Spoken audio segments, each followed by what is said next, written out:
पंकज श्रीवास्तव जी, आज आपके साथ शुरुआत करना चाहती हूँ। कांग्रेस की सिमटती हुई जगह आम आदमी पार्टी ने लगभग टेक ओवर करता हुआ दिखाई दे रहा है। दो राज्य उनके पास। अब सवाल ऐसे में यह है कि क्या प्रधानमंत्री नरेंद्र मोदी से मुकाबले में मुख्य विपक्षी पार्टी के तौर पर भी आपका अस्तित्व खतरे में है? इसी के साथ अगर हम बड़ी तस्वीर को देखें तो आप देखिए, जहां जहां मोदी है, राज्य सरकार है, वहां मोदी भी है, तो ये दोनों से मुकाबला करना पड़ता है। ये भारी मुसीबत हो जाती है क्या पंकज जी?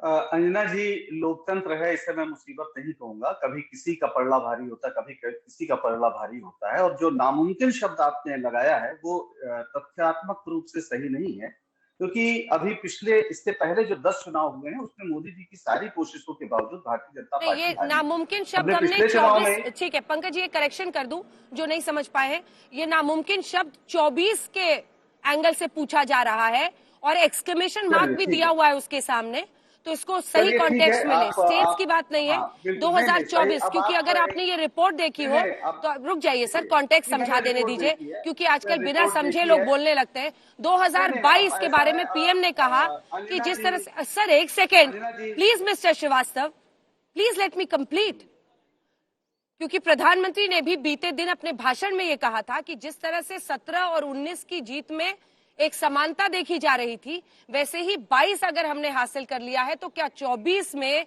भी हमारी सरकार बनेगी, ऐसा ज्ञानी बोलेंगे। उस एंगल से ये नाम दिया गया है, इसको प्लीज गलत कॉन्टेक्स्ट में ना ले। राज्यों में आम आदमी पार्टी ने पंजाब हासिल किया, बीजेपी वहां कुछ नहीं कर पाई, तो मोदी को रोकना नामुमकिन है, 2024 के एंगल से है। अब आप अपनी बात बोले।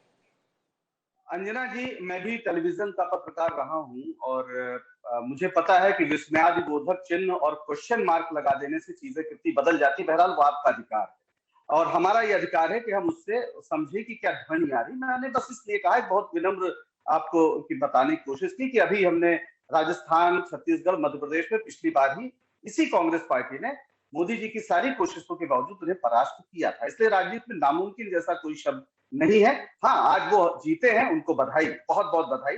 और जो भी जनादेश है उसको शिरोधारी करती है कांग्रेस पार्टी और कोशिश करेगी कि जो बातें लेकर हम लोगों के बीच जा रहे थे उन पर लोगों का भरोसा जगे, क्योंकि ये कोई हमारी अपना बनाया हुआ चित्र नहीं था कि महंगाई और बेरोजगारी से बुरी तरह से जनता परेशान है। आपने भी अपने वॉइस ओवर में ये बात कही, मैंने सुनी कि ये महंगाई, बेरोजगारी, कोरोना का संकट, लेकिन उस पर भारी पड़ा मोदी मैजिक, यानी एक जादू।